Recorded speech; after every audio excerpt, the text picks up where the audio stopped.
Dudes and dudettes, what's up? Welcome to the Johnsy residence. It is sauce making day. Happy to do this at Johnsy's house and not my own. We got some toads. We've been growing them all year long. We did the straw bales. I always like growing the garden every year. Johnsy's here this time, so we get to do all the canning together this year. Not the first time we did it together 2 years ago. Right, we did. But we got first round. These are awesome too. First round of tomatoes. We'll look at it here in a minute. We'll show you guys. Yeah.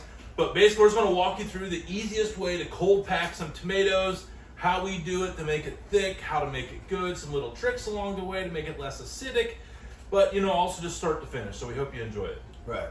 Let's go. The water is boiling. This is step one. Boil some water. We are going to blanch the tomatoes, get the skin off, and Tony will show you a little trick on how we get this done. We are, well, first Tony. We gotta wash up all the dirt. Right, I let my boy help pick some of these. I'm not gonna lie, I'm totally blaming the boy. I probably did all of this. Just, obviously we don't want any of this. Here's some that we already cleaned. Easy first step in this, we'll show you in just a second. It's literally the most important part to easily getting the skin off, which makes this process 10 times easier and much less intimidating because peeling the tomatoes sucks. I said skinning the tomatoes is actually the crappiest part of it, but this makes it a lot less crappy. It's literally, these are some thick tomatoes, man. I love it. Ooh, the knife seems a little dull. I wasn't going to say that because it's your knife, but it does seem like it could use a little bit. Anyway. We'll touch it up. We'll get a different knife and make that even less easy, but just make an X at the bottom, not at the top, at the bottom. And we have paste tomatoes, Roma tomatoes, and some heirlooms. These paste tomatoes, I'm telling you, if there's one you can grow for sauce making, because these literally just peel off when we boil them. We're going to boil them for 30 seconds, but I want to put them all in at the same time, so we're going to do about 8 of these at a time. All right, I got 8 of them here. I don't want to make a big splash. I already have them ready. And then we're going to do timer 30 seconds. And then we'll see you here in 30 seconds. 30 seconds, skin's already peeling off. Put them under cold water.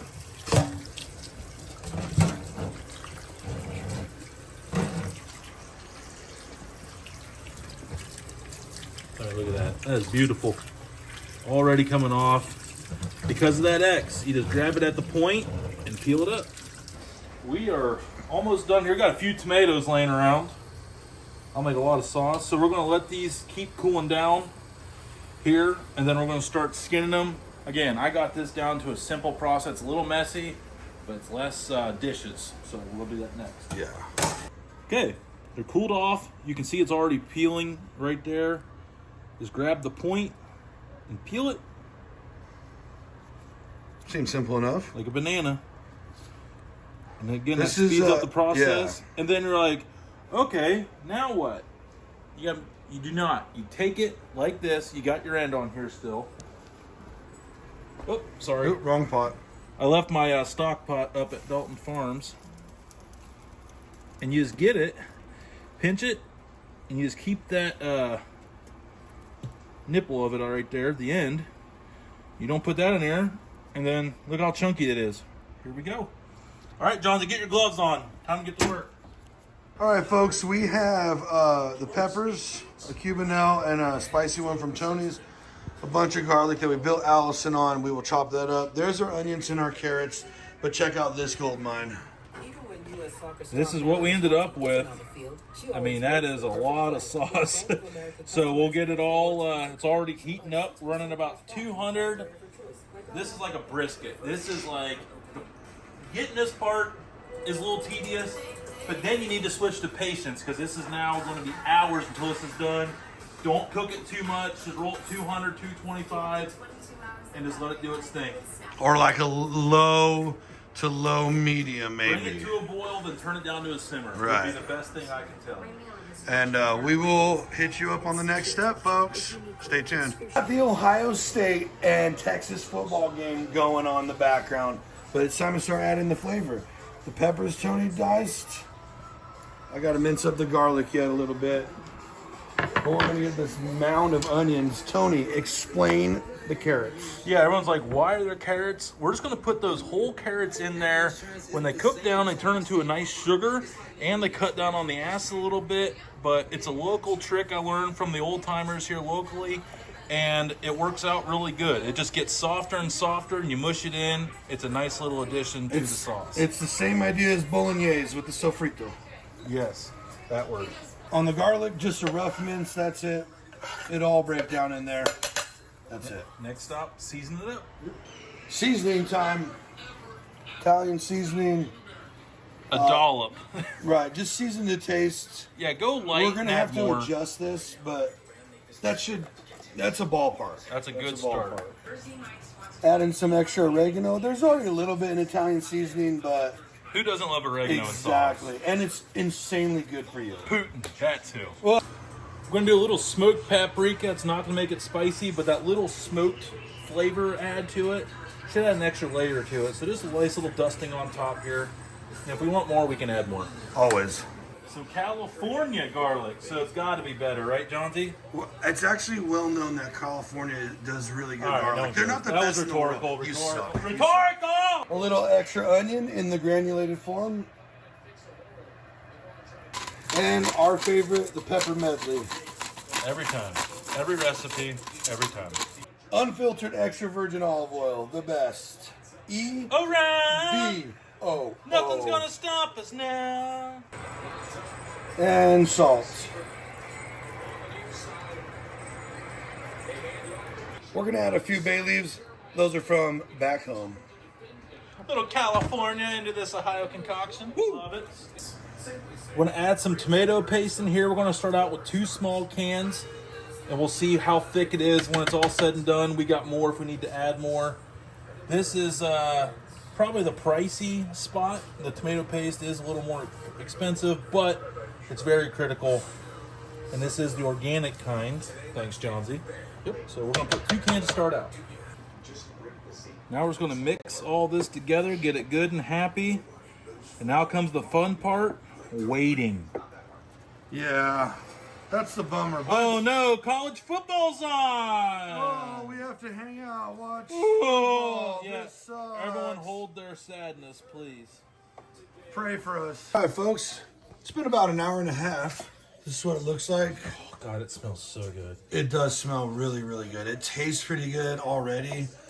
So So we are doing a little bit of the first time I've done it with the roaster pan. Normally I got the stainless steel pot, but I might switch permanently to this because the water is coming out here on the edges and it's helping thicken it up. Because the problem with cooking down tomatoes is look at that. We barely have any moisture on the top. It's going around the edges. We're keeping it like hot and somewhat cocked like this so we can keep it hot, but also let the steam come out. Hour and a half into it here. Obviously, we got a lot of work to do on the onions, but like I said, this is a process. But we're going to get a lot of sauce for a lot of meals out of this. We'll see you in about another hour and a half, probably. In case you're wondering, it is boiling. It's time. This turned out pretty good. I think better than he expected, honestly. Way better than I'm telling you. I've never done in the oven roaster pan, and with this extra surface around the edge to get rid of all the fluid. I mean, you could see where we started here, and now it's dropped about 2.5 inches. But anyway, I got a heat-resistant glove under this. Not much of one, but just to be safe. Don't want to. Family's in the I background. love that it's 'cause become we like a just family day. This has been such a long day that it is now. We got everybody. It's Yeah, awesome. I want to hold this up closer. But to this the is top. this is like how it traditionally would have been done. Everybody would have been around on a day like I think this. this might be the thickest sauce I've ever. Oh, I'm glad. I'm glad because that's what was needed. Look at this stuff, dude. I mean, this. And I hope there's like a little amount that we can't jar so that I can. I guarantee mess you, around for a minute. It's going to be like 7/8 of the last jar, and we won't be able to use it for canning purposes. So we're going to go over here, set it down. Off camera, we're going to go ahead and wipe around these edges here. You can't have anything around the inside and out. See how I left about a 1/4 inch, 1/2 inch up here on top? That is on purpose. You need to have a little bit of space. You don't want too much space, but just like that. But you think botulism, if you have anything exposed, lift it off that top there. So you wipe off the outer edge, and you wipe the inside and the top of it there. And we'll put the jar on here in a second, but let's keep on going. So I got the outer edge. Like I said, I don't want anything on here. All right, now let's go get a. We're gonna get 2 of them here. Here we go. I got tired of fishing around. All right, pat this dry on both sides. Put this right on top here. Like I said, you don't need rings. I like to put it on there to make sure it's on there nice and centered for like 5 seconds. And if you want, you can just take that. Oh, okay, don't do that. That was an error.